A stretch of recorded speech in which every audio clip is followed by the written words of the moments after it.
Raku est le fils du yakuza qui a fait une promesse à une fille qu'il l'épouserait quand il était jeune. Des années plus tard, son père force la stupide vierge à sortir avec la fille d'un seigneur de gang musique. Cependant, un jour, 4 filles se présentent, prétendant toutes être son premier amour, et voulant toutes toucher sa saucisse. Tout commence par un voyage dans le passé, où Raichu se souvient avoir promis d'épouser son premier amour. Il met ensuite en scène une adaptation économique de Ratatouille devant les délinquants sans valeur. L'armée yakuza de son père, alors qu'ils applaudissent tous son talent et promettent de rester fidèles lorsqu'il prend la relève en tant que nouveau chef yakuza. Il leur rappelle ses plans pour terminer ses études et devenir une influence positive dans la société. Juste à ce moment-là, son père sort pour lui rappeler une conversation très importante qu'ils doivent avoir dans quelques jours. Quelques minutes plus tard, ces voyous le déposent à l'écolette. Ryu utilise cette opportunité pour lui rappeler un puissant gang rival qui a récemment commencé à causer des problèmes afin qu'il puisse être prudent sur le chemin de la classe. Après cela, Ryu se demande si sa famille est la raison pour laquelle il n'a jamais... Il s'est vidé les couilles, mais il se souvient du médaillon de son premier amour et décide de garder espoir. Juste à ce moment-là, une nana nommée Kirisaki se rend compte qu'elle est en retard et décide de sauter par-dessus les murs de l'école en voyant ses gâteaux en l'air. Ryu se prépare à une bouchée de chaton mais se fait fendre le visage par ses genoux après avoir utilisé son dos pour amortir la chute. Kirisaki s'excuse et s'enfuit avant même de pouvoir dire un mot en classe. Quelques instants plus tard, ses amis Shu et Anad s'inquiètent du saignement de nez, mais il dit à Anad de ne pas s'inquiéter car ce n'est pas la première fois qu'il a une commotion cérébrale. Juste après le petit déjeuner, elle décide alors de lui chercher un pansement et refuse d'accepter un non comme réponse. Il la laisse donc l'appliquer et passe les minutes suivantes à rêver de l'aimer. Le moment suivant, leur professeur entre et présente une nouvelle élève transférée qui s'avère n'être autre que Kirisaki. Après que tous les élèves aient perdu la raison face à sa beauté, Raku la regarde dans les yeux et demande pourquoi l'école admet des personnes déséquilibrées. Psychopathe Cell est bouleversé par son explosion et le traite de pleurnichard pathétique pour continuer à se plaindre d'avoir pris un genou au visage énervé par son attitude. Il lui dit de retourner dans le psych W, d'où elle s'est échappée et reçoit un coup de poing, qui lui montre ce que ressent une expérience de mort imminente. Pour empirer les choses, ils finissent par s'asseoir l'un à côté de l'autre. Alors Raku décide de se concentrer sur la recherche de son premier amour, mais il réalise alors que le médaillon a disparu, après s'être souvenu que c'est la faute de Kirisaki. Attend la fin des cours pour lui dire qu'elle doit l'aider à le trouver, alors qu'Onodera l'entend en parler Hiruki. Demande à quoi il ressemble. Alors il décrit sa forme et Onad devient intrigué par cela. Avant de pouvoir demander pourquoi le professeur, dit que Kirisaki est son nouveau partenaire et les envoie tous les deux au sanctuaire pour animaux de l'école en classe. Le lendemain, il remarque qu'elle a toujours du mal avec les cours de japonais et l'arrête ensuite pour lui remettre ses notes, mais elle lui dit de s'occuper de ses affaires car elle préfère rester stupide, plutôt qu'apprendre d'un paysan incroyablement laid comme lui, alors qu'il cherche le médaillon plus tard. Il demande pourquoi elle a soudainement décidé de se transférer dans son école. Kirisaki qui vient de finir aux toilettes des dames. Elle entend 16 gangsters parler de la fausseté de leur relation pour les empêcher de reprendre la guerre. Elle décide de faire une démonstration ringarde d'affection en public pour Ryu, mais elle voit Anoderaet meurt brièvement sous le choc. Odera demande alors pourquoi ils ont caché le fait qu'ils s'aiment. Il nie donc complètement toute relation avant et rappeler que les voyous surveillent toujours leurs moindres faits et gestes. Kirisaki recommence à faire semblant et Raku continue d'essayer de la détourner. Elle agit alors comme si une affaire importante venait de se produire et promet de les voir au prochain rendez-vous avant de partir. Claude décide de poursuivre son enquête. Plus tard, Reu essaie d'expliquer à Anodera que tout cela n'était qu'un mensonge, mais elle lui dit d'arrêter de nier Kirisaki parce qu'elle se sentira mal qu'il ne soit pas fier de leur relation. Elle essaie ensuite de partir, mais il l'arrête pour lui demander si elle a déjà vu le médaillon de quelque part, sans sourciller. Elle agit comme si c'était la première fois qu'elle le voyait de près et s'enfuit avant qu'il ne puisse poser d'autres questions.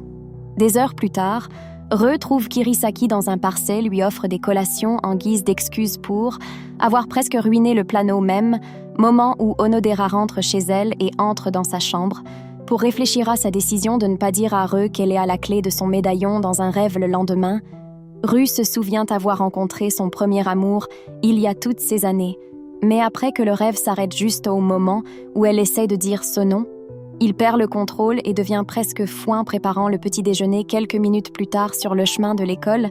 Il pense à Onadette et déçu qu'elle ne soit pas son premier amour, mais décide quand même de lui parler de la situation avec Kirisaki juste à ce moment-là.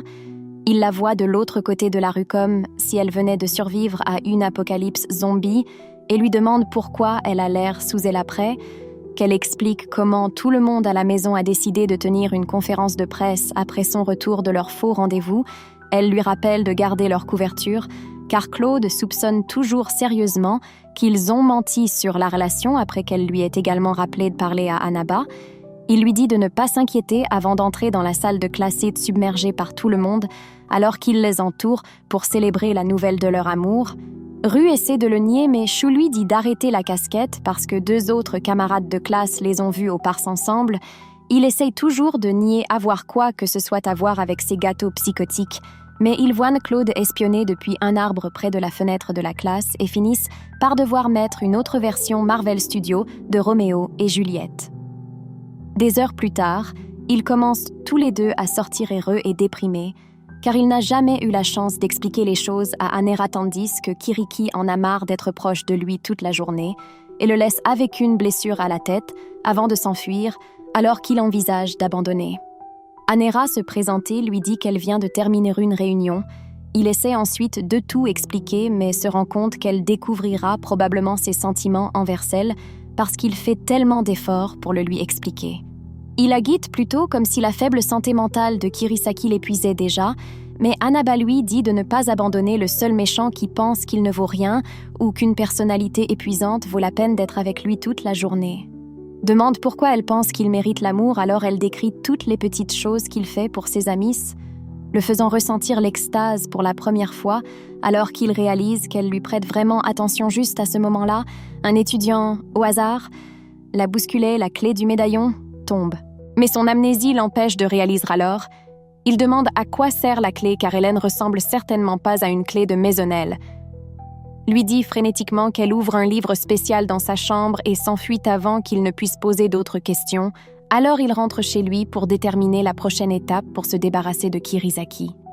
Le lendemain, ils reprennent tous les deux la façade du couple parfait pour empêcher leurs camarades de classe et Claude de découvrir la vérité après le cours. Ils trouvent Kirasaki en train d'avoir une conversation étrange avec certaines des filles de la classe et la suivent jusqu'au toit pour lui poser des questions à ce sujet. Elles écartent ensuite pour dire quelque chose à propos de Claude, qui doit partir pour une affaire importante. Mais il continue de lui demander si elle a des amis proches jusqu'à ce qu'elle s'énerve. Et lui disent de s'occuper de ses affaires. Avant de partir quelques minutes plus tard, il trouve Chou et explique ce qui s'est passé, sans s'entrer dans les détails cruciaux. Et Chou lui dit que la question a probablement touché une corde sensible, car à part lui, Kirisaki n'a personne à qui elle parle librement après leur conversation. Il retourne dans le bâtiment de l'école pour trouver Onad Maïs. Il entend ensuite un groupe de filles parler de la façon dont Kiraki est un snob, pour ne pas leur parler correctement, et commence à se sentir mal. Il retourne ensuite en classe et trouve Kirisaki travaillant sérieusement sur son japonais pour devenir couramment au point où elle peut avoir une vraie conversation avec les autres filles de l'école. Dès qu'elle se rend compte qu'il se tenait là, elle cache le livre et essaie de lui écraser le nez. Elle explique en outre que Claude a toujours été surprotecteur et l'a empêché de se faire de vrais amis. C'est pourquoi elle est venue au Japon. Mais avec toute cette histoire de relation qui leur est imposée et Claude agissant toujours comme s'il s'entraînait avec le MI6, ses plans pour se faire des amis ont encore échoué vu qu'elle n'est pas aussi irritante qu'il le pensait autrefois. Rue explique comment son identité de fils de gangster l'a empêché de se faire des amis de la manière habituelle. Il a également dû préparer des notes spéciales juste pour se connecter avec tout le monde. Alors il partage quelques conseils pour l'aider à démarrer et propose de partager les notes qu'il a utilisées pour gagner la confiance de presque tout le monde en classe. Après l'avoir remercié à contre-cœur, elle lui dit de ne pas s'attendre à quelque chose de dramatique car ils sont toujours un faux couple sens. Rendre compte qu'Anadara a écouté toute leur conversation sur le chemin de l'école quelques jours plus tard. 2 filles de la classe arrêtent Kiraki pour parler. Ethel s'enfuit presque de peur, mais après avoir rassemblé le courage d'utiliser les conseils qu'il lui a appris, elles finissent par avoir une bonne conversation ensemble. Plus tard, Raku commence à penser qu'il pourrait en fait y avoir plus en elle alors qu'elle continue de sourire, mais elle redevient ensuite son pire cauchemar pendant ce temps.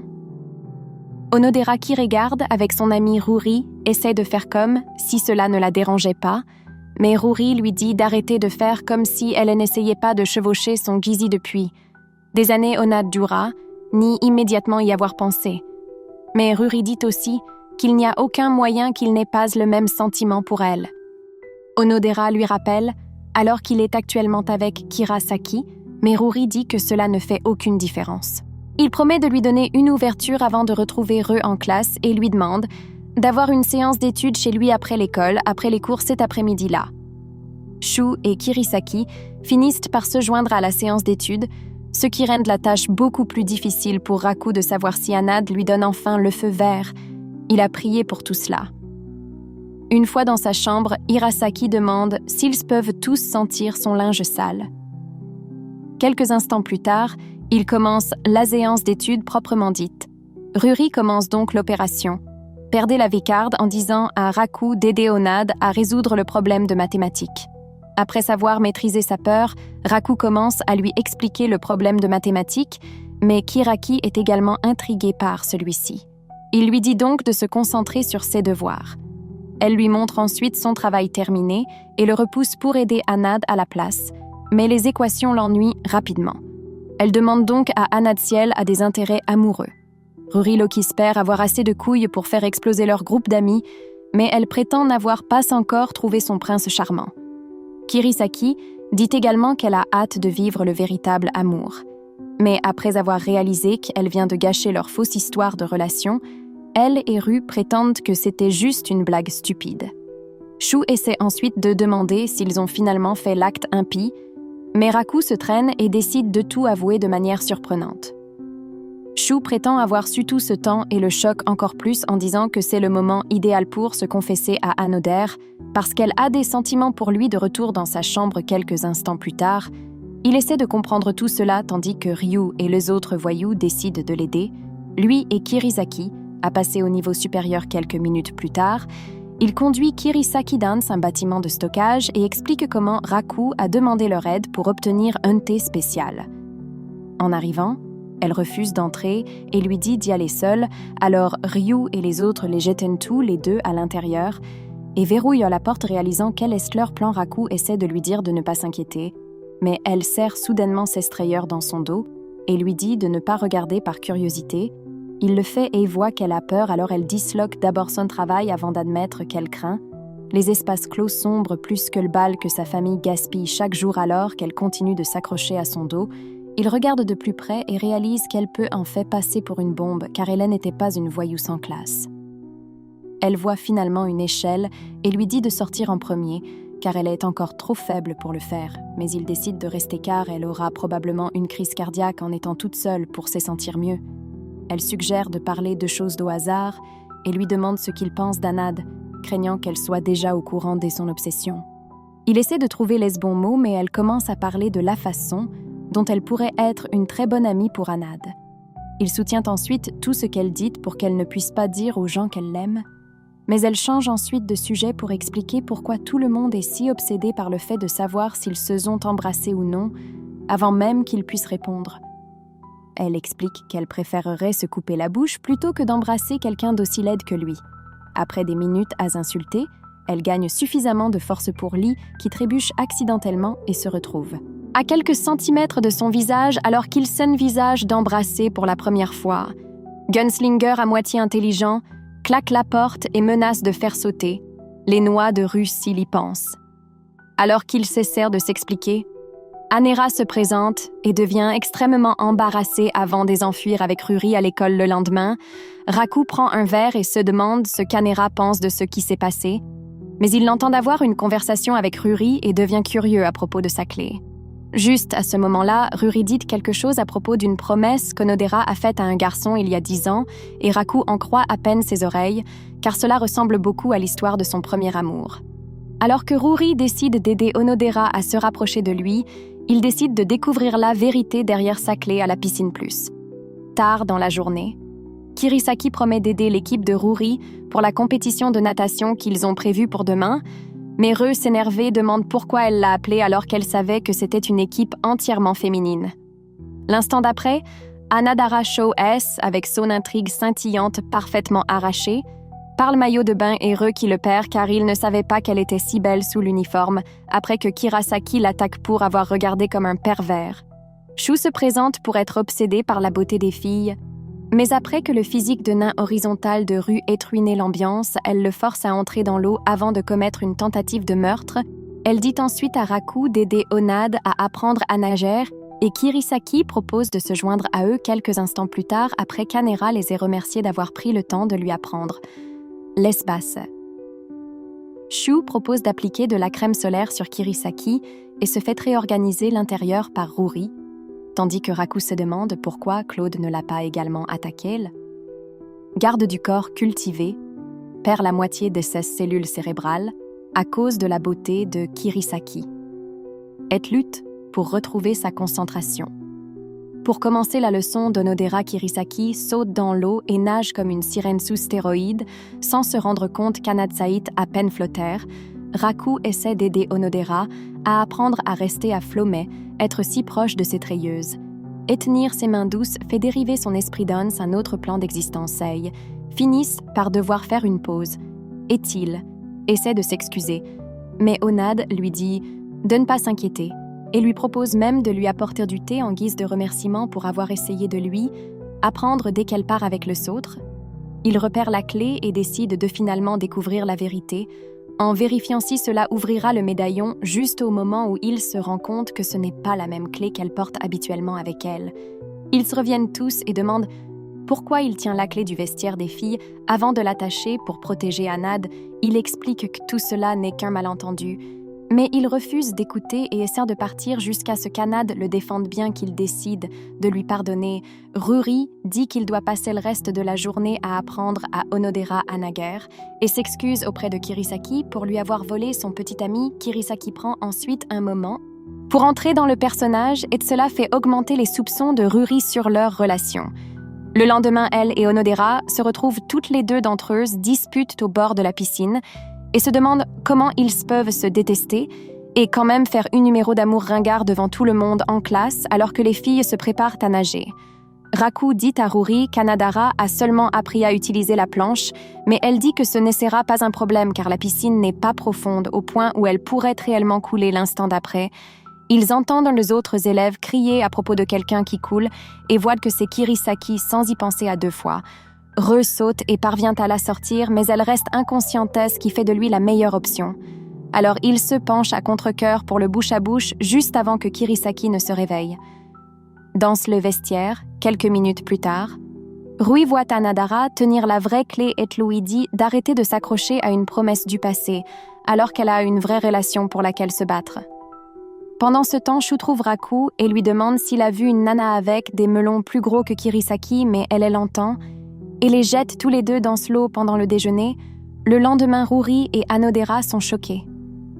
En voyant que Kiraki a apporté la valeur nette de toute leur famille en nourriture, quand il pose des questions sur sa famille, elle dévie rapidement et s'excuse d'avoir été disqualifiée de la viande de natation après que Ruri lui ait dit de ne pas s'inquiéter tant qu'elle est en sécurité. Elle lui dit que Ru était certainement derrière ce qui est arrivé à ses jambes dans l'eau et jure de le faire payer. Ils expliquent ensuite comment il l'a réellement sauvée, mais elle refuse de croire qu'un Movietcom lui est réellement capable de quelque chose d'aussi viril. Après l'avoir finalement convaincu, ils lui font promettre de le remercier, mais quand elle a enfin la chance de lui parler de ce qui s'est passé, il se méprend et pense qu'elle veut qu'il garde ses poignées d'amour secrètes de tout le monde. Après une vilaine gifle, elle essaie de le remercier à nouveau en lui offrant une collation, mais il pense qu'elle veut l'empoisonner et finit par être à nouveau attaquée. Frustrée par son incompréhension, elle explique que c'est à propos de la façon dont il l'a sauvée, mais il se méprend toujours et pense qu'elle voulait en fait lui serrer les lèvres quand il a essayé de pratiquer la réanimation cardio-pulmonaire. Il continue de lui demander si elle le voulait vraiment jusqu'à ce qu'elle réalise de quoi il parle et met son cerveau sur la glace, avant de dire aux filles qu'elle n'est plus intéressée à remercier un tel pervers sans vergogne Même s'il l'a sauvée d'une mort certaine, incapable de contenir sa curiosité, Ruri demande s'ils sortent vraiment ensemble. Et Kiraki se souvient quand Rakului a dit de trouver un ami à qui elle peut se confier quelques instants plus tard, elle finit de leur dire toute la vérité sur leur situation. Alors Ruri demande comment elle réagirait si une nana mystérieuse se présentait pour le lui prendre, après avoir dit qu'elle remettrait facilement à n'importe quel sim mort cérébralement qui pense qu'il est un petit ami potentiel. Elle leur rappelle de garder le secret pour la sécurité du japonais par Ruri, puis dit à Anadara de finalement se montrer un homme et de lui dire ses sentiments ou de risquer de le perdre au profit d'une autre nana Onodera, décide d'y aller mais ses insécurités s'infiltrent rapidement alors. Elle supplie de l'aide pendant ce temps. Raku, qui est sur le point de sortir, continue de penser au médaillon jusqu'à ce qu'il tombe sur un ouvrier et s'excuse sans se rendre compte que le médaillon s'est cassé et est maintenant au sol quand il arrive. Finalement, les sanctuaires animaliers. Kirisaki l'insulte pour être arrivée en retard. Mais son cerveau l'entréalise finalement ce qu'elle avait essayé de faire toute la journée et demande pourquoi elle n'a pas simplement dit merci. Comme une personne normale, elle demande « Alors pourquoi il l'a sauvée ?» alors qu'ils sont fondamentalement des ennemis jurés, et il répond en demandant si elle est une de ces folles malades mentales qui laisseraient quelqu'un mourir. Juste parce qu'Hélène l'aime pas. Après l'avoir remercié anglais pour l'empêcher de comprendre, elle retourne à l'intérieur et trouve son médaillon plus tard dans la soirée. Ruri demande à Anoda ce qu'elle aime chez Raku Messil, revient du sanctuaire animalier. Alors, Ruri s'enfuit pour donner à Anadara l'espace d'admettre enfin ses sentiments. Elle décide d'avouer ses sentiments. Pour une fois, il ne faut pas longtemps à Ru pour remarquer qu'elle est clairement aux prises avec quelque chose. Mais il prend son visage rouge pour une fièvre critique et panique. Elle l'empêche de courir chercher de l'aide et dit qu'elle a quelque chose qu'elle attendait de lui dire, mais juste au moment où elle est sur le point d'avouer, une balle de baseball s'écrase par la fenêtre et les rend presque tous les deux aveugles. Après lui avoir dit de miner le verre, il part chercher le professeur et se fait croire qu'il n'y a aucun moyen qu'elle veuille avouer. Alors qu'elle décide qu'il est préférable de garder ses sentiments secrets.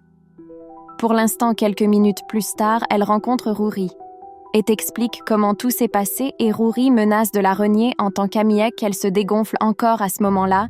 Kirisaki retourne dans sa chambre et décide de rendre le médaillon à Rumeis, se demande pourquoi il est si important pour lui après la tombée de la nuit. Elle se présente à sa porte et le lui remet avec une insulte parfaitement chronométrée pour cacher ses véritables intentions. Mais il la remercie quand même avant qu'elle ne parte une fois de retour dans la voiture. Son garde du corps lui demande pourquoi elle ne veut pas lui parler de tous les efforts qu'elle a faits pour le réparer, mais elle dit que cela n'a pas d'importance et commence à se souvenir d'un moment dans le passé où elle a également fait une promesse à un garçon en classe la semaine suivante. Shu parle à Re d'une nouvelle élève transférée qui fait que toutes les filles s'agissent comme des monstres de Shameless juste à ce moment-là. Le professeur entre et présente Shumi et il la serre soudainement dans ses bras et exprime à quel point il est excité. De la revoir enfin quelques instants plus tard, il explique que Claude l'a envoyée à l'école pour apprendre avec elle et pose des questions sur le petit ami dont tout le monde à la maison ne cesse de parler. Alors elle appelle Raku pour venir le rencontrer après avoir prétendu aimer tout de leur relation. Il parle à Raku de son amitié étroite avec Kirisaki et de la façon dont ils ont grandi ensemble.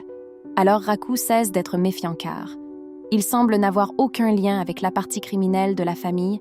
Après des heures à suivre Kirisaki, pendant qu'elle essaye désespérément de s'échapper, Sugi demande à Raku de le suivre jusqu'au toit pour qu'ils puissent parler. Une fois là-bas, il pose à nouveau des questions sur leur relation et Re va jusqu'à jurer qu'il donnerait sa vie pour Kirisaki. Juste à ce moment, Somi place un revolver sous son menton tout en tenant son bras en place et dit qu'il attendait ce moment depuis très longtemps. Il explique en outre comment il est venu voir s'il était digne de Kirisaki et dit qu'il préférerait se faire sauter la cervelle plutôt que de vivre. Une autre seconde, sachant que Kiri est tombée amoureuse d'un si bas Grayumi, idiote, décide finalement de l'épargner et dit qu'il est inutile d'applaudir quelqu'un dont la vie ne vaut déjà rien. Raku se sent d'abord bien car il n'aurait plus affaire à Kirisaki, mais après s'être rappelé que leur relation est la seule chose qui s'arrête dans une guerre totale, il arrête Sui et prétend être le seul digne d'applaudir les fesses de Kirisaki alors qu'ils se disputent à ce sujet. Kirisaki apparaît et s'excite en les voyant se battre pour elle, mais Suum défie Raku en duel à mort et part pour lui donner suffisamment de temps pour se préparer. Ru demande alors à Kirisaki s'il a toujours été un psychopathe assoiffé de sang et se demande si cela a quelque chose à voir avec une promesse qu'il a faite à Kirisaki il y a des années. Juste au moment où il commence à penser que Kirisaki veut qu'il perde, elle lui souhaite bonne chance et lui rappelle ce qui est en jeu s'il perd. Des heures plus tard, il retrouve Sui pour le combattre. Shu commence à prendre des paris de toutes les. Shameless désespéré de voir Shumi en action alors qu'il lance la pièce pour commencer le combat. Ru se prépare à déclencher une combinaison mortelle, mais après que Shumi ait sorti plus d'armes que le Terminator, ils enfuient tandis que Kirisaki regarde et espère qu'il ne perdra pas toutes les parties de son corps en courant dans les escaliers. Shumi appelle Raikou un lâche pour ne pas se battre, mais Raku ignore l'agression verbale et le traite des stupides, pour ne pas avoir réalisé que Kiri n'est pas cela nana moyenne, qui aime Barbie et qui a besoin de protection contre un psychopathe qui renifle plus de poudre à canon que de bonbons pour le nez, ce qui ne fait que rendre Shumi encore plus en colère. Raku continue de courir jusqu'à ce qu'ils sautent tous les deux par la fenêtre et atterrissent dans la piscine après l'avoir sorti. Raku le porte au vestiaire pour se changer, mais après avoir enlevé son pantalon et sa veste, Shumi se réveille et saute en arrière avant que Raku ne réalise qu'il était à 2 doigts de voir chaque centimètre de ses canons de complot avant que le choc ne s'installe complètement. Il entend Kirisaki et les autres s'approcher, alors il court rapidement dans l'un des casiers pour rester caché quand ils s'arrivent tous là-bas. Les filles demandent à Kiraki pourquoi elle a d'abord vérifié le vestiaire des filles 7. Elle demande s'il ne pouvait pas dire que SU, Yumi est une fille Raku, demande alors pourquoi elle ressemble et s'habille comme un garçon et elle explique comment tout le monde l'a toujours vue de cette façon et dit qu'elle préfère les vêtements de garçon réalisant qu'elle a perdu contre lui à leur Gumi. Commence à pleurer et dit qu'elle a toujours voulu garder Kirisaki en sécurité, mais Raku le remarque à peine alors qu'il lutte pour garder son bois sous contrôle tout en appuyant sur ses gâteaux quand il essaie finalement de la consoler. Kirisaki claque la porte et le frappe dans la haute atmosphère pour l'avoir harcelé après qu'ils aient tout expliqué. Somi dit à Raku que le duel ne compte pas, car il ne lui a toujours pas montré qu'il peut protéger Kirisaki en classe. Le lendemain, Kirisaki réintroduit Suum dans un uniforme de fille pour que personne ne soit à nouveau confus, mais Somi dit que cela n'a pas d'importance, car tout ce qu'elle veut est de tenir la promesse qu'elle a faite. Kirisaki demande alors quelle était réellement la promesse, parce qu'elle ne s'en souvient pas vraiment, alors Shumi lui rappelle que qu'était juste une promesse de devenir assez forte pour la garder en sécurité, après l'avoir félicitée des souvenirs de quelque chose d'il y a si longtemps qu'Hiruki place un ruban sur ses cheveux, juste avant que Raku n'arrive et la complimente après avoir agi. Comme si son compliment n'avait pas juste rendu son chaton tout chaud et flou, elle part et se demande si Kiras a oublié la promesse qu'elle a faite avec son premier amour plus tard dans la nuit. Claude met Soyumi à l'épreuve pour s'assurer qu'elle a toujours son avantage et lui demande si elle a compris la vérité. Sur la relation de Raku et Kirisaki, elle pense alors à son visage et perd sa concentration pendant un moment mais revient rapidement à son alter ego meurtrier et promet de protéger Kirisaki de lui à tout prix en classe le lendemain. Tous les garçons commencent à se sentir mieux car ils n'ont plus à s'inquiéter qu'elle vole les filles. Mais ils continuent tous à l'entourer en espérant être le premier à pratiquer le ciseau parfait avec elle au fur et à mesure que la semaine avancelle se consacre à espionner les faux tourtereaux pour les attraper en train de glisser, mais ils parviennent à maintenir l'acte un après-midi. Rakudi Kirisaki dit qu'ils doivent aller faire des courses pour la nourriture des animaux, mais Sui saute d'un buisson à proximité et propose d'y aller à sa place pour qu'elle puisse enfin découvrir la vérité sur leur relation. À ce moment-là, Kiruki l'empêche de partir et lui rappelle de commencer à se comporter davantage comme une fille avant de la faire se changer en robe. Quelques instants plus tard, ils arrivent à l'animalerie et elle le surprend en train de fixer sa cuisse parfaite. Elle se lève donc pour partir et se retrouve presque face contre terre. Une fois dehors, il vérifie son pied et trouve une vilaine ampoule. Il la porte donc immédiatement sur son dossen revenant. Il lui pose des questions sur le temps qu'elle a passé à grandir avec Kirisaki. Elle lui raconte alors rapidement son histoire et mentionne le moment où elle a trouvé son premier amour. Il lui demande ensuite si elle est également tombée amoureuse auparavant, mais elle dit non et admet ne même pas savoir ce que cela fait parce qu'elle a passé tout son temps à surveiller Kirisaki. Alors qu'il explique ce que l'amour ressent habituellement, elle commence à réaliser qu'il a fait battre son cœur plus vite et lui dit d'arrêter de parler cette nuit-là. Claude la fait repasser le test d'armes, Mais cette fois, la mention les noms de rue la fait trébucher à l'école le lendemain. Elle essaye de se concentrer sur le fait de traîner avec Kirasaki. Mais chaque fois que Raku se présente, elle panique et devient frustrée par ses sentiments plus tard dans la journée. Elle explique ce qui se passa à Kiraki, sans dire que Raku est celui qui tire ses cordes sensibles, mais son cerveau lent lui fait penser que toutes les années en tant que hitman la rattrapent enfin. Elle rencontre ensuite Claude pour lui demander conseil, mais le PDF psychotique lui dit d'obtenir des conseils professionnels lorsqu'elle décide d'en parler à Shu. Il découvre que Kei à propos de Raku et se fait presque exploser la tête pour avoir ri plus tard. Elle rencontre Anera et Ruri, qui lui expliquent finalement qu'elle est tombée amoureuse après qu'Anera ait utilisé une gifle brûlante au visage pour empêcher Ruri de parler de son amour pour Raku. Shumi trouve Kirisaki lui explique tout. Elle utilise également cette opportunité pour lui rappeler le garçon dont elle est tombée amoureuse il y a 10 ans et dit qu'ils ont fait une promesse très importante à Raku apparaît, alors pour demander de quoi ils se parlent et devient presque une cible de tir, alors que Sugi perd toujours le contrôle chaque fois qu'il est là après l'école. Kirisaki se dirige directement vers sa chambre pour trouver quelque chose du passé pour lui rappeler la promesse et tombe sur un vieux journal. Elle l'ouvre et lit l'époque où son premier amour l'a protégée d'un chien sauvage et a passé des semaines à l'hôpital à guérir d'une blessure à la tête. Elle lit ensuite rapidement le reste en espérant voir quelle était la promesse qu'elle lui avait faite, mais après être arrivée à la dernière page et n'avoir rien trouvé, elle est frustrée. Juste à ce moment-là, quelque chose glisse du journal, alors elle jette un œil et trouve ce qui ressemble à une clé de médaillon. Après avoir regardé de plus près et réalisé que cela pourrait être lié à son premier amour, Shumi devient un Peter Parker de dimension alternative juste pour lui demander pourquoi elle n'est pas sortie de la pièce.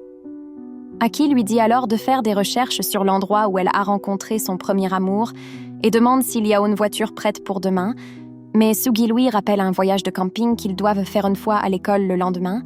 Elle suit Raku descend et demande s'il sait avec quelle équipe. Elle était jumelée avant de rejoindre Sugi, Onodera et Ruri pour créer un sandwich d'intrigue avec lui coincé au milieu grâce à Shu pour aggraver les choses. Ruri continue de pousser Onodera en lui et il se retrouve sur les cuisses de Kirisaki et Tsugoi au camping. Plus tard, Kiseki rejoint un groupe de filles pour régler une tâche du professeur et essaie de porter un bol d'eau chaude de l'autre côté. Mais elle est distraite par la pensée de qui est son premier amour en voyage. Après que l'eau est presque fondue pour le cuir chevelu de Kus, il tire ses cheveux en arrière et elle voit une cicatrice sur son front avant qu'il ne voit également la clé sur son cou. Elle demande alors où il a eu la cicatrice, mais il ne se souvient que de l'avoir eue d'un animal. Alors elle essaie de se convaincre que son premier amour n'est définitivement pas lui. Mais après avoir considéré le fait que sa clé pourrait être celle qui ouvre le médaillon, elle devient rouge et part pour contrôler ses émotions. Quelques instants plus tard, elles arrivent toutes dans leur chambre et Shu suggère immédiatement de jouer à un jeu où les filles se déshabillent si elles perdent, mais après que Rory ait passé quelques minutes à le battre à plate couture, il décide de réduire le spectacle de monstres à un jeu plus simple où le perdant doit dire qui est son premier amour à part lui et Rory. Tout le monde panique et décide de gagner quel qu'en soit le prix pour protéger leur secret.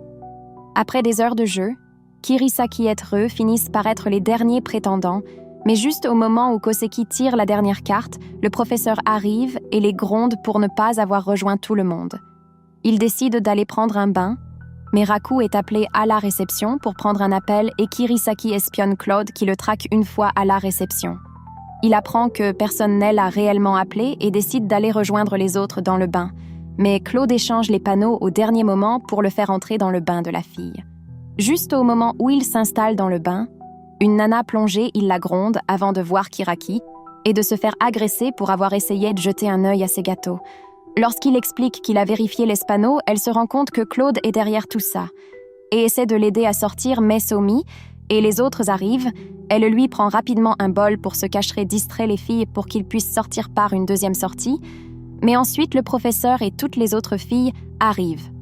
Alors s'il nage pour se cacher. Alors qu'elles commencent toutes à comparer des melons et des camions à benne basculante, il fait un bruit par erreur et Sum divise immédiatement le bol en deux, mais il plonge rapidement au fond pour rester caché après que Kirisaki l'ait aidé à se cacher derrière son dos et raconte aux filles le béguin secret de Somi et Onodera pour les distraire. Il voit un trou relié à la baignoire du gars et décidait de nager à travers, mais Anad le bloqua avec ses petits pains à la vanille pour tenter d'échapper aux autres filles. Kirisaki essaye rapidement de la déplacer, mais quand il nage vers le trou, elle retombe sur lui et remarque que quelque chose est dans l'eau. Kisaki parvient à la distraire à nouveau et commence à le pousser à travers le trou jusqu'à ce qu'elle glisse et finisse par embrasser ses petits pains d'homme. Une fois de l'autre côté, il dit aux gars qu'il pratiquait une apnée, alors ils disent.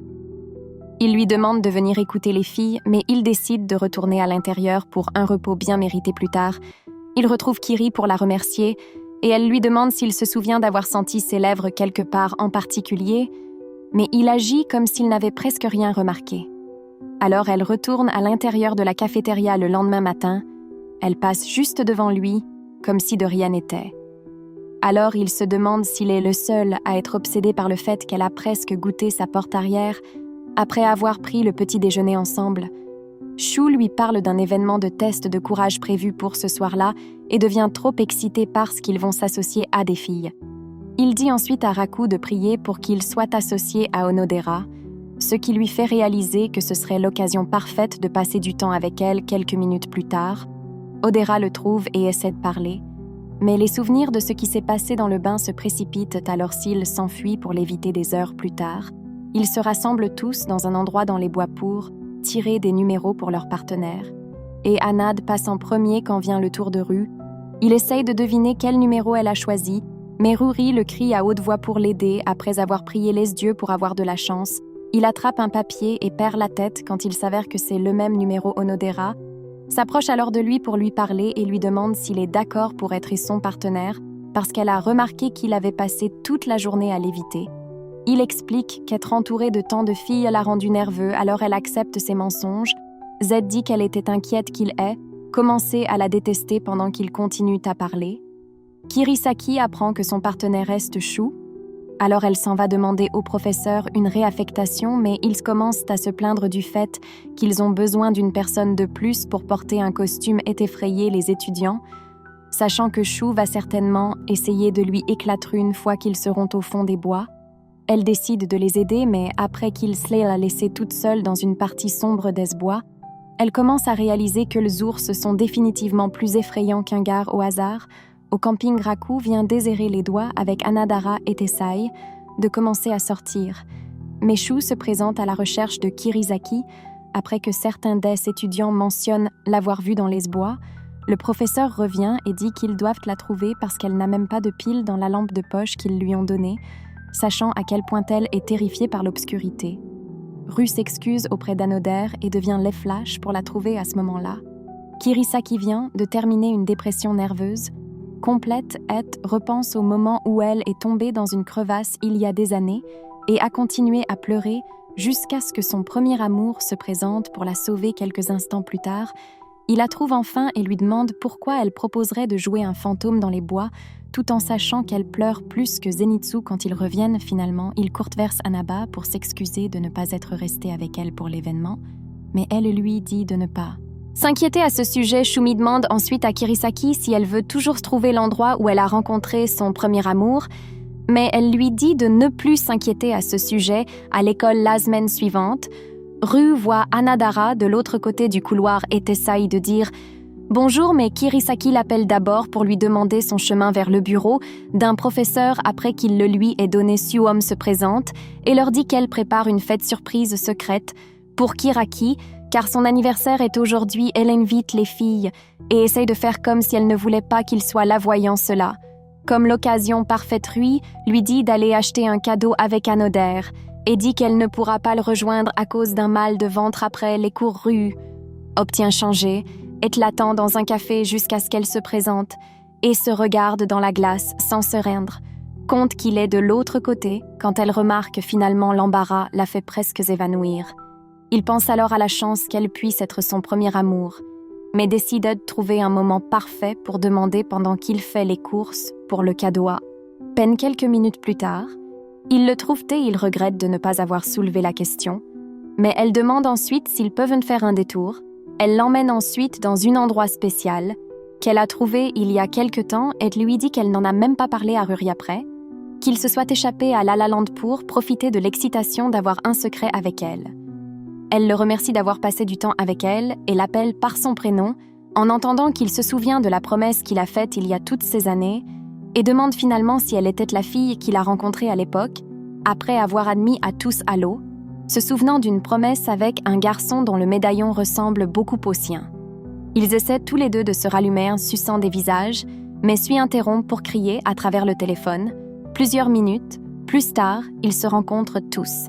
Kirisaki se retrouve à nouveau devant la résidence de luxe où vit Kirisaki, mais elle est choquée de les voir tous ensemble et entraîne Raku à l'intérieur pour lui rappeler qu'est sa famille de gangsters. Et la raison pour laquelle elle a toujours eu du mal à se faire des amis pour guérir son délire. Il dit aux filles que sa famille est une bande de bons escrocs assoiffés de sang, mais elles sont excitées d'en entendre plus au lieu de courir pour sauver leur vie. Après lui avoir rappelé qu'elles connaissent toute la famille Raku Yakuza, elle les emmène toutes à l'intérieur pour la fête. Quelques instants plus tard, elles commencent toutes à lui présenter les cadeaux qu'elles lui ont offerts, et Claude est tout excité de lui montrer le dernier ajout, Nebash, qu'il a fait fabriquer sur mesure juste pour elle, mais elle lui rappelle qu'elle n'a pas encore de permis et le rejette. Raku lui remet alors un gorille en peluche qui lui ressemble beaucoup et presque envoyé au seigneur par ses voyous, mais elle lui dit de se retirer et le remercie avec un sourire chaleureux qui lui fait presque oublier qu'Anodera existe même. Plus tard dans la nuit, elle les trouve se reposant sur le balcon et prétend qu'elle a seulement fait semblant d'aimer son cadeau avant, de lui demander s'il aime toujours la fille qu'il aime. Il a fait une promesse à toutes ces années, pleinement convaincu qu'il s'agit d'Onodera. Il dit oui, alors elle mentionne une phrase de l'époque dont il se souvient immédiatement, comme si le choc n'était pas suffisant. Elle lui montre la clé et il devient confus, car cela signifie que son premier amour est maintenant soit elle, soit Onodera. Ils ont tous les deux la même histoire, fatigué de devoir deviner lequel des deux il aime. Il sort le médaillon et lui dit d'elle essayer pour être sûr de ne jamais être tombé amoureux d'elle.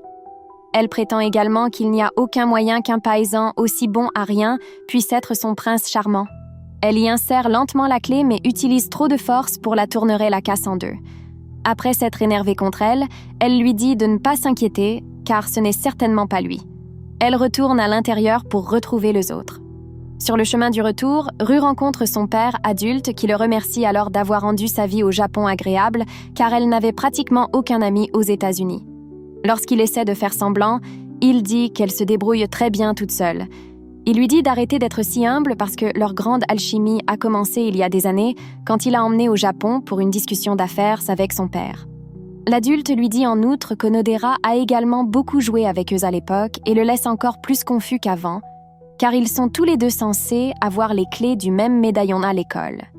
Le lendemain, Shu appelle son oncle serrurier pour s'assurer qu'il travaille pour récupérer la clé cassée dès que possible et demande à Raku pourquoi c'est si important pour lui.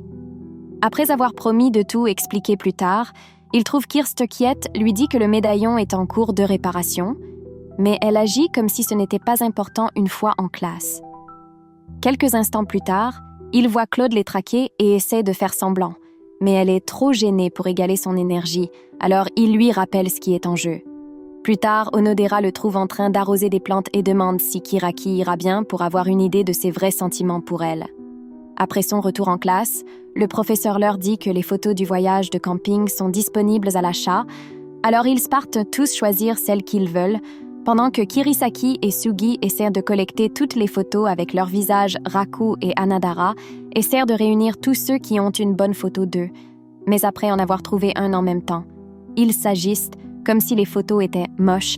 Après avoir heureusement obtenu une photo épicée d'Anadarad, Shuru commence à retourner à l'intérieur mais en voit une autre où elle était sur le point de faire sortir son merce. Il attrape immédiatement pour aller faire un rapport au professeur, mais elle le heurte et il tombe sur sa chaussure. Alors qu'elle le ramasse, il prie pour une mort rapide mais voit qu'elle a couvert la partie la montrant. Alors il le lui arrache des mains et invente une excuse avant de s'enfuir plus tard dans la nuit. Il se rend compte qu'il doit y avoir des photos de toutes ces années et demande à son père à ce sujet. Son père lui dit alors où il pourrait trouver une photo en particulier et dit que c'est lui qui a demandé qu'elle soit gardée en sécurité parce qu'une fille à qui il avait fait une promesse était dessus en classe le lendemain. Il se demande pourquoi une misérable photo était si difficile à trouver et Shu se présente pour demander s'il aimerait rejoindre les groupes pour une autre séance d'études dans un restaurant. Après l'école, il essaye de dire non, mais après que Shu lui ait fait remarquer qu'Anad sera là, il change d'avis au restaurant. Plus tard, le cerveau de Kirisaki est submergé d'extase car elle n'est jamais allée au restaurant avec des amis. Mais pendant qu'ils commencent tous la séance d'études, Ru se plonge complètement dans la tentative de déterminer laquelle d'entre elles est la fille qu'il a promise à Yumi. Elle remarque que finalement son esprit absenté pense qu'il est trop stupide pour comprendre un problème de base. Elles approchent alors pour lui expliquer et perd le contrôle lorsqu'elle réalise qu'il pourrait tomber amoureux des Acartes mortels à la maison ce soir-là. Ru trouve enfin la boîte dont son père lui a parlé et l'ouvre pour trouver la photo. Ses espoirs de trouver son seul véritable amour sont anéantis et prennent une tournure inattendue lorsqu'il réalise que la nana sur la photo est quelqu'un d'autre. Il essaie immédiatement de retrouver son père, mais les hommes de main lui disent que son père vient de partir pour s'occuper d'affaires importantes après les cours. Le lendemain, il voit Kiraki essayer d'attendre la fin de la pluie et lui propose de partager son parapluie, mais elle refuse et commence à sortir. Bien qu'une partie de lui souhaite qu'elle soit emportée par une inondation anormale, il décide de l'arrêter et ils finissent par partager le parapluie au lieu de le remercier d'être un tel gentleman. Elle décide de passer toute la promenade à l'insulter jusqu'à ce qu'un coup de tonnerre la fasse plier comme un bretzel. Il décide alors d'attendre la fin de la pluie sous un hangar et suggère de passer le temps en regardant les photos de camping qu'ils ont prises quand elle trouve une photo dégoûtante d'elle en train de baver comme une femme des cavernes. Il réalise que Shu a dû la glisser et jure qu'il n'en avait aucune idée, mais elle lui dit de ne pas s'inquiéter car elle sait qu'il est trop lâche pour porter une telle photo quelques instants après une autre série de combats verbaux. Son père s'arrêtait, dit qu'il a quelque chose d'important à lui dire. Il essaie d'abord de poser des questions sur la fille, mais son père l'arrête et explique qu'ils devront peut-être abandonner le faux couple parce que la fille sur la photo est sa fiancée et qu'elle revient pour réclamer sa mère pour elle toute seule chez lui, quelques minutes plus tard. Ru exige de savoir comment elle est sienne fiancée, alors son père explique comment il avait gagné trop il y a quelques années et a fait cette promesse avec son père. Raku lui dit alors de réparer ça, puisque c'est son erreur, mais il dit que ce ne sera pas si simple parce que son père n'est pas le genre de gars avec qui on se moque. En classe le lendemain, Ru et Kiri essaient de comprendre ce que la nouvelle situation signifie pour leur famille. Mais ensuite, le professeur entre et présente Maika, un méchant avec une carte de visage qui transforme tous les garçons de scène, shameless beta sims après l'heure. Avoir dit bonjour, elle repère Raku et se jette sur lui avant de dire qu'elle est sa fiancée. Toute la classe se fige sous le choc, jusqu'à ce que Shugi lui dise qu'il appartient déjà à Kirisaki, qui le tire alors en arrière.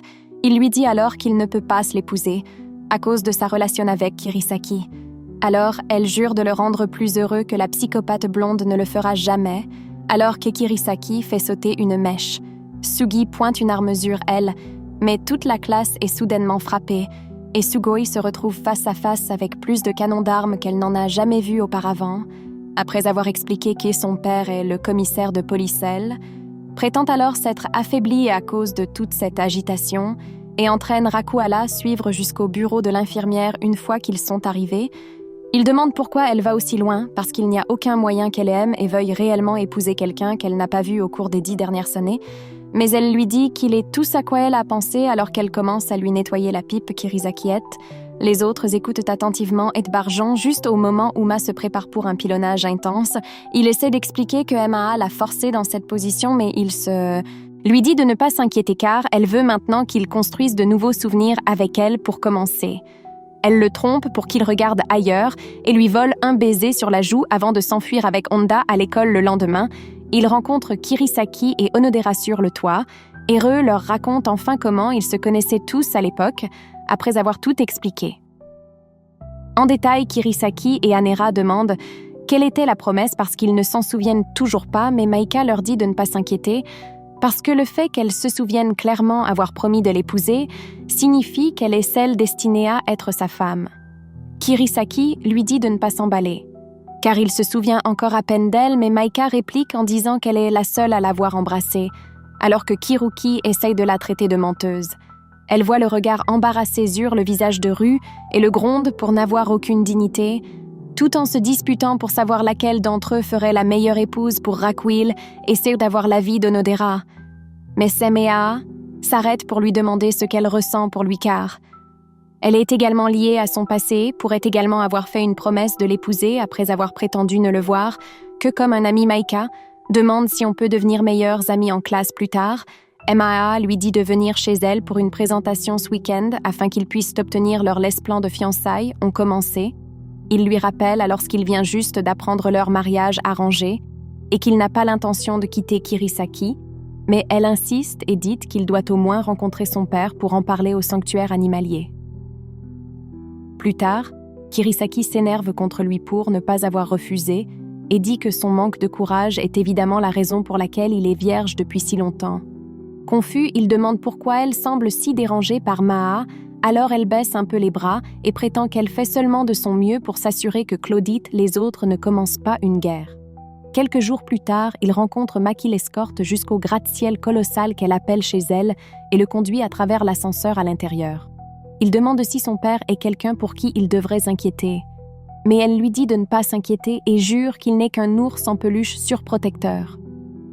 Quelques instants plus tard, il se retrouve face à face avec le grand behémoth d'un homme et réalise pourquoi son père a dit qu'il était important d'éviter de l'énerver alors qu'ils s'assoient tous dans le salon. Son père va droit au but et demande s'il y a quelqu'un qui garde son cœur loin de Maa. Il nie immédiatement connaître d'autres filles, mais Maa crache le morceau sur sa relation avec Kirisaki et les fait presque tuer après avoir dit à son père qu'elle a l'intention de devenir digne d'être sa femme en le volant à Kirisaki. Elle part pour qu'ils puissent parler d'homme à homme.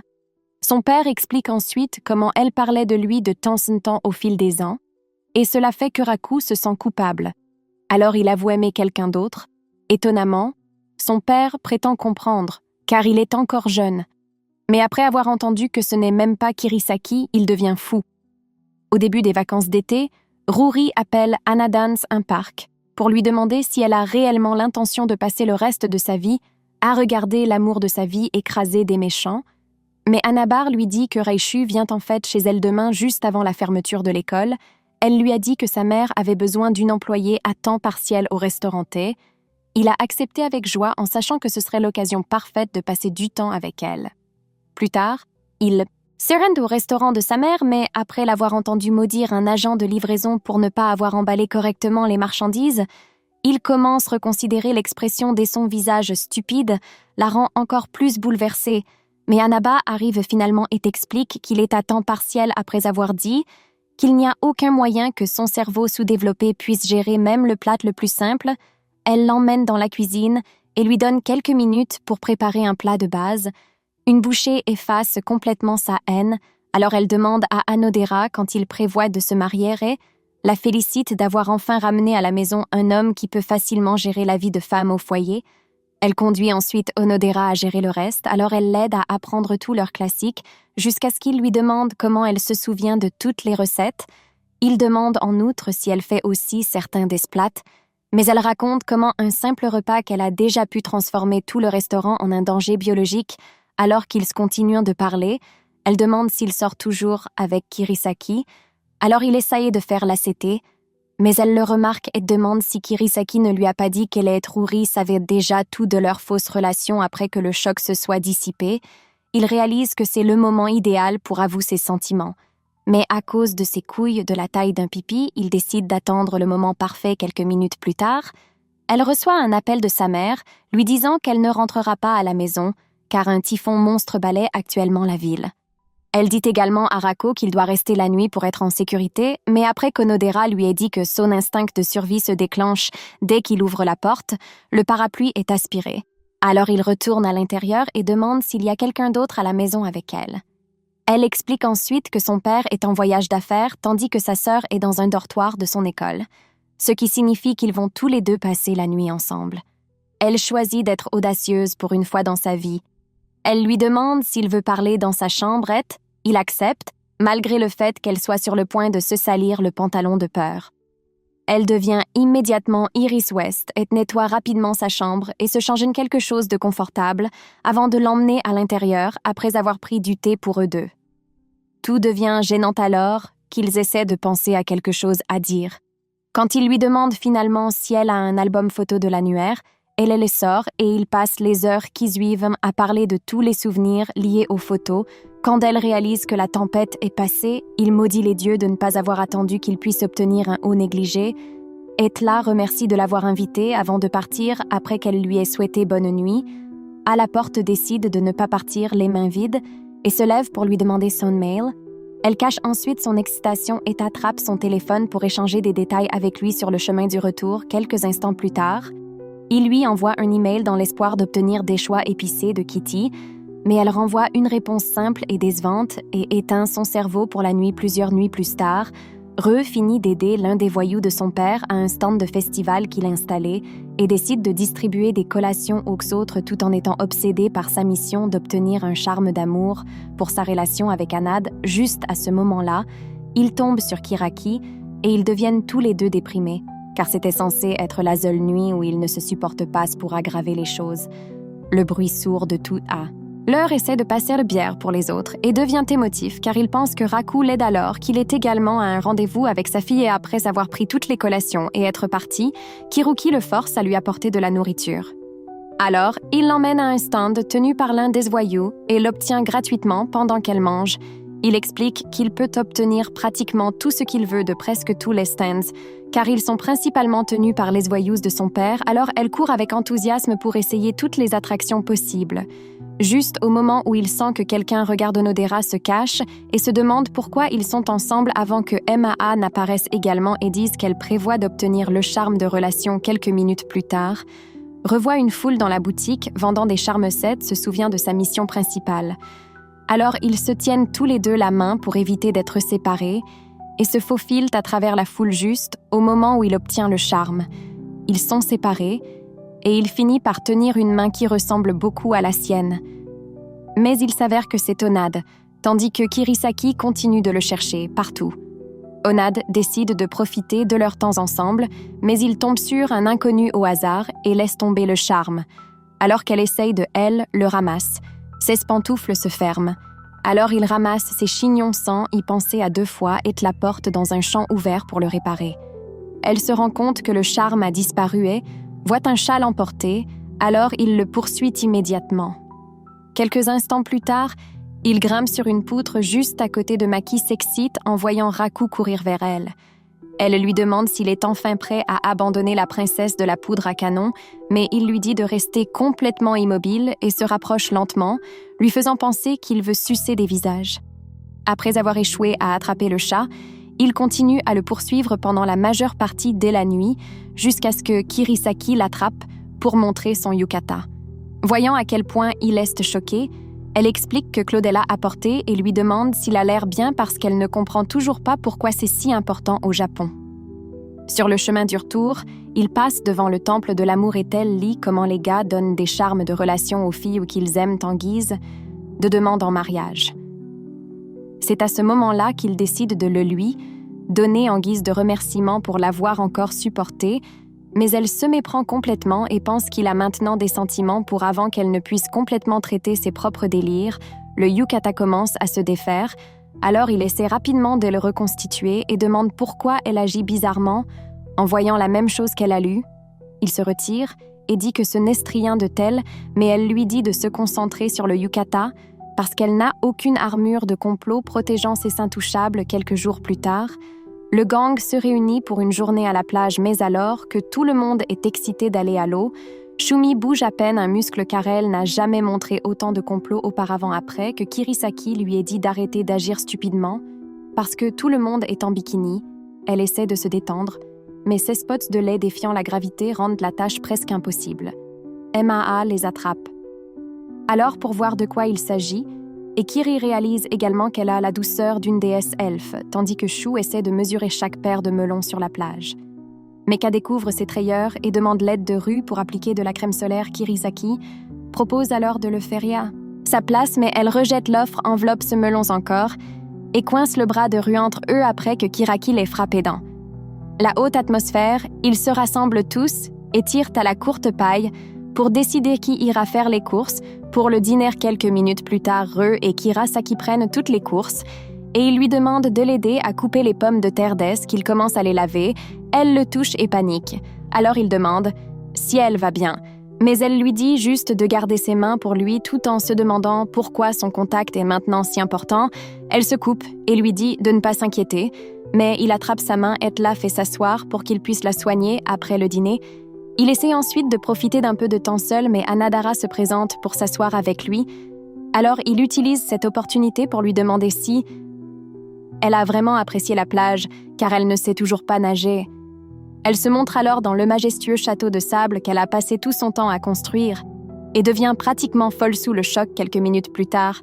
Les autres commencent à les chercher alors Kirisaki court pour les rappeler et s'approche juste à temps pour entendre Onodera lui demander un baiser alors qu'elle se fige sous le choc en essayant de elle comprendre ce qu'elle vient d'entendre.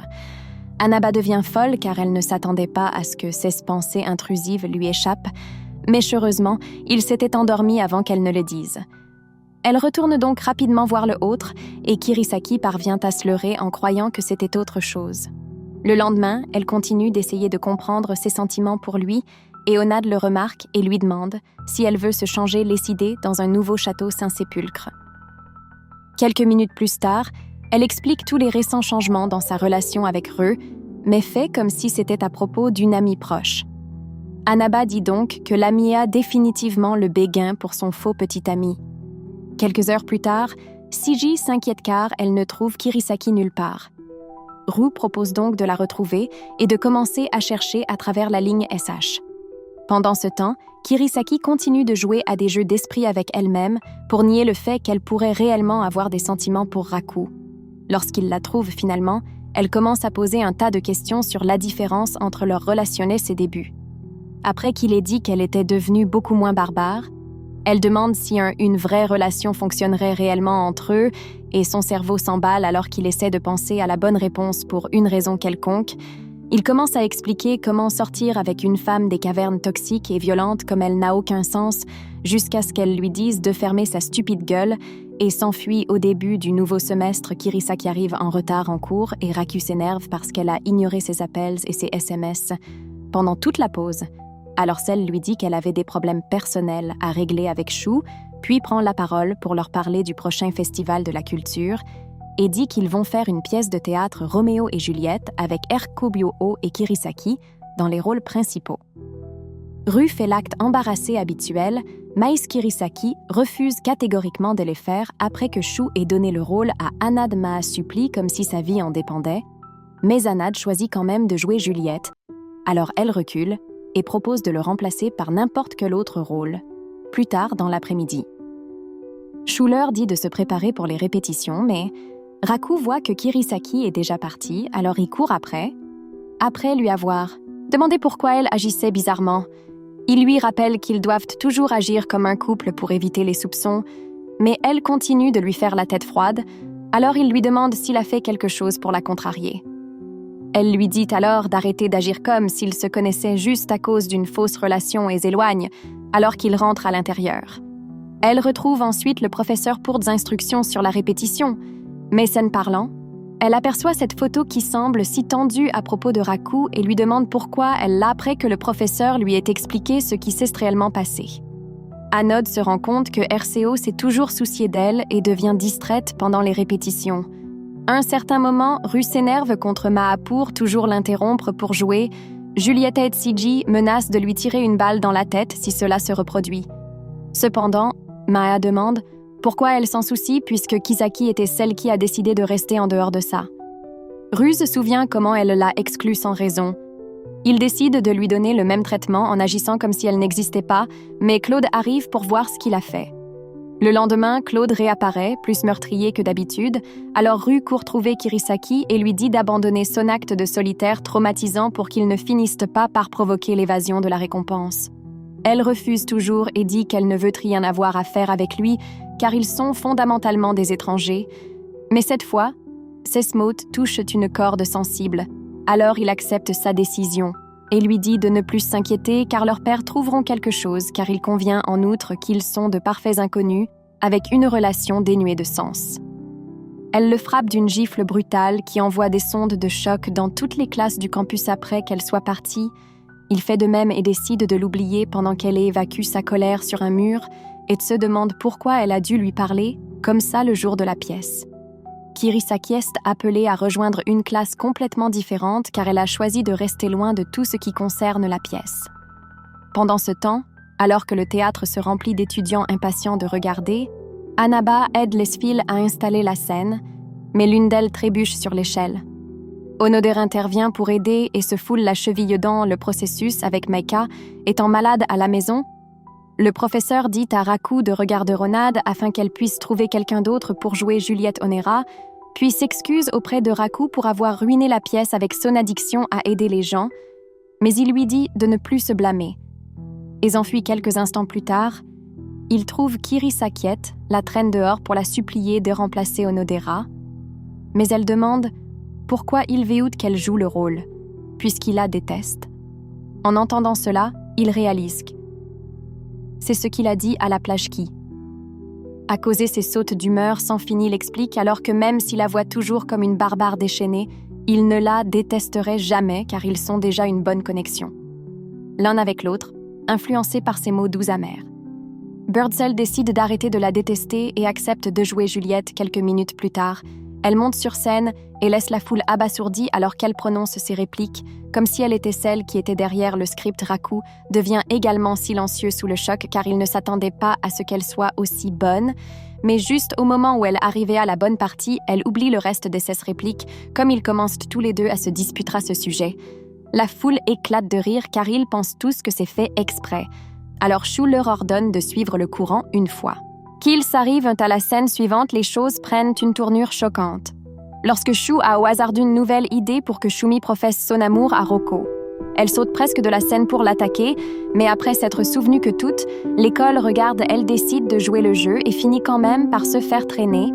MAA fait une entrée choquante en tant que nouveau personnage nommé Joséphine et refuse de le laisser retrouver Kirisaki après d'innombrables stratégies pour correspondre à sa psychose.